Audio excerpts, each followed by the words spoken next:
Et si le silence que tu endures n'était pas seulement le tien? Et si elle aussi pratiquait le no contact?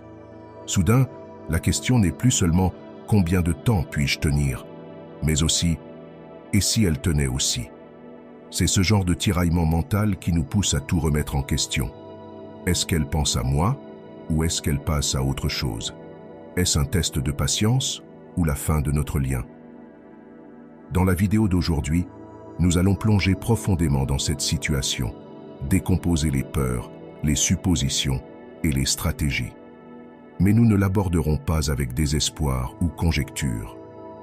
Au contraire, nous nous appuierons sur les principes intemporels du stoïcisme, car il ne s'agit pas seulement d'elle ou de toi, mais de maîtriser tes propres émotions et de répondre avec clarté et force. Reste jusqu'à la fin, car à l'issue de cette vidéo, tu sauras non seulement quoi faire si elle pratique aussi le no contact, mais aussi comment transformer ce moment d'incertitude en une puissante opportunité de croissance. Commençons. Numéro 1. Tu n'es pas responsable de son silence. Elle peut être en train de gérer ses émotions, de relever ses propres défis, ou simplement d'explorer ce que la vie lui réserve sans communication constante. Et bien que ces possibilités puissent te hanter, rien de tout cela n'est de ta responsabilité. Ce n'est pas ton rôle de décoder ses actions, tout comme ce n'est pas son rôle de t'expliquer chacune des siennes. Les stoïciens de l'Antiquité prônaient de se concentrer uniquement sur ce qui est en ton contrôle, un principe connu sous le nom de dichotomie du contrôle. Ce qui est sous ton contrôle se limite à tes pensées, tes actions et tes réponses émotionnelles. Tout le reste, son silence, ses actions, ses raisons, appartient à la catégorie des choses que tu ne peux pas contrôler.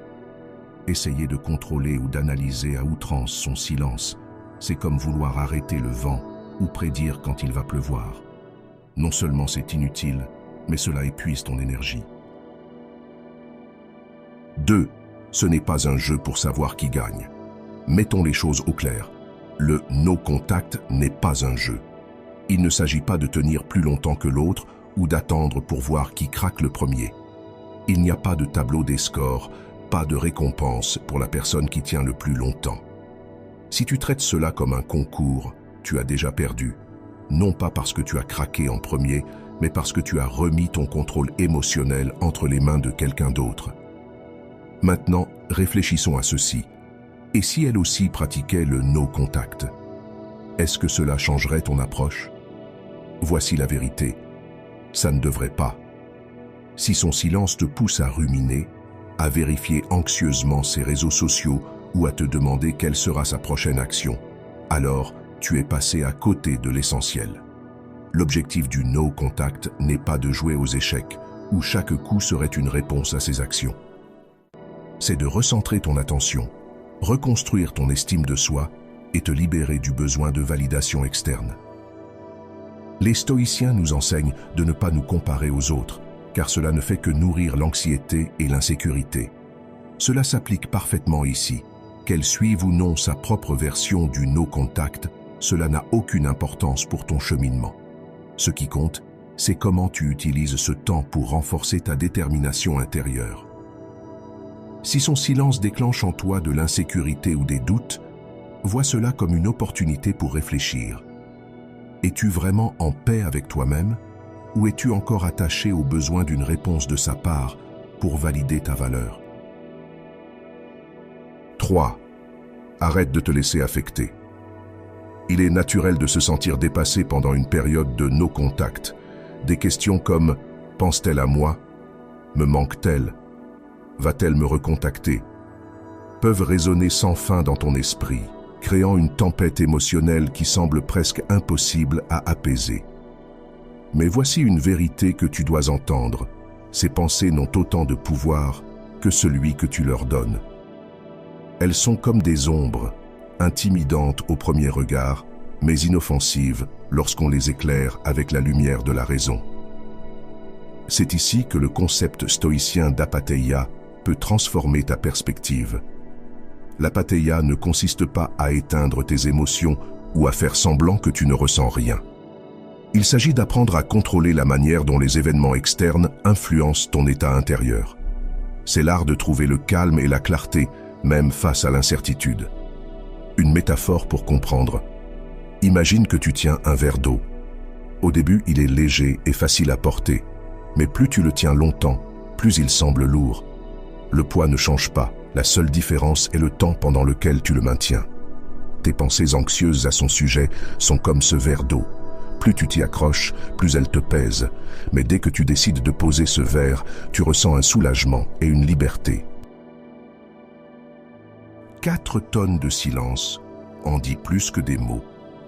Ton silence en dit plus que des mots, tout comme le sien. Dans une situation où vous pratiquez tous les deux le no contact, il est facile de sombrer dans des pensées obsessionnelles. Est-elle en train de m'oublier? Cela signifie-t-il qu'elle ne tient pas à moi? Mais voici où réside le véritable pouvoir du silence et du contrôle de soi. Imagine ceci. Vous êtes tous les deux dans une sorte de face-à-face métaphorique, espérant que l'autre fera le premier pas. Mais au lieu de voir cela comme un jeu d'ego ou de manipulation, adopte une perspective stoïcienne. Les stoïciens enseignaient que nous ne pouvons pas contrôler les autres, seulement nous-mêmes. Si elle choisit le silence, laisse-la. Ce n'est pas ton rôle d'interpréter ses actions, mais de rester fidèle à tes propres principes. En gardant le silence, tu renforces ta valeur. Tu montres que tu te respectes suffisamment pour ne pas courir après quelqu'un qui n'est pas prêt à venir vers toi. Ce n'est pas de l'arrogance, c'est du respect de soi.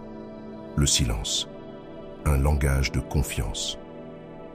Dans ce contexte, le silence devient un langage de confiance. Il dit « Je tiens à toi, mais je tiens tout autant à moi-même ». Supposons que vous soyez tous les deux restés silencieux après une dispute ou un malentendu. Peut-être qu'elle attend des excuses de ta part ou qu'elle espère que tu reprendras contact en premier. Peut-être qu'elle est incertaine de ses propres sentiments et a besoin d'espace pour y voir plus clair. Au lieu de réagir de manière impulsive, prends un moment pour réfléchir. Tu pourrais écrire un long message pour essayer de t'expliquer ou d'apaiser la situation. Mais demande-toi, est-ce que cela apportera réellement de la valeur ou est-ce que cela diluera ton message? À la place, tu choisis la patience et la clarté. Ton silence devient une manière de communiquer que tu n'as pas peur du temps ou de la distance.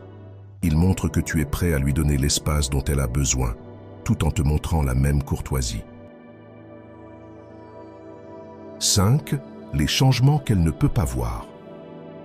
Parlons de la transformation silencieuse qui se produit en toi pendant que vous êtes tous les deux dans cette phase de no contact. Il y a une chance qu'elle soit également en train de réfléchir, de guérir ou même de passer à autre chose. Mais voici la clé. Ce qu'elle fait ou ne fait pas ne devrait pas avoir d'importance pour ta croissance. Ce qui compte vraiment, c'est l'évolution que tu vis, tranquillement, régulièrement et avec intention. Pense à ceci. Peut-être as-tu commencé à aller à la salle de sport, à investir dans ta santé. Peut-être as-tu appris une nouvelle compétence, lu des livres qui remettent en question ta vision des choses ou trouvé de la clarté en notant tes pensées. Peut-être as-tu même accepté des moments de solitude pour guérir des blessures que tu ne savais pas que tu portais. Ces changements, ces évolutions, sont invisibles pour elle en ce moment, mais elles sont aussi les plus profondes. Marc Aurèle a écrit « Ne perds plus de temps à discuter de ce que devrait être un homme de bien, sois-en un ». C'est ton opportunité d'incarner cette sagesse. Tandis qu'elle ne voit peut-être pas tes sessions d'études tard dans la nuit, ta discipline silencieuse ou les tempêtes émotionnelles que tu as traversées, tu es en train de bâtir une forteresse intérieure. J'espère que ce message t'a été utile. Si tu as aimé la vidéo, je te serai reconnaissant de laisser un j'aime et de t'abonner. Si tu te retrouves sans mots, écris simplement stoïcisme pour montrer que tu fais partie de la minorité qui a suivi la vidéo jusqu'à la fin. Merci beaucoup pour ton attention et à la prochaine.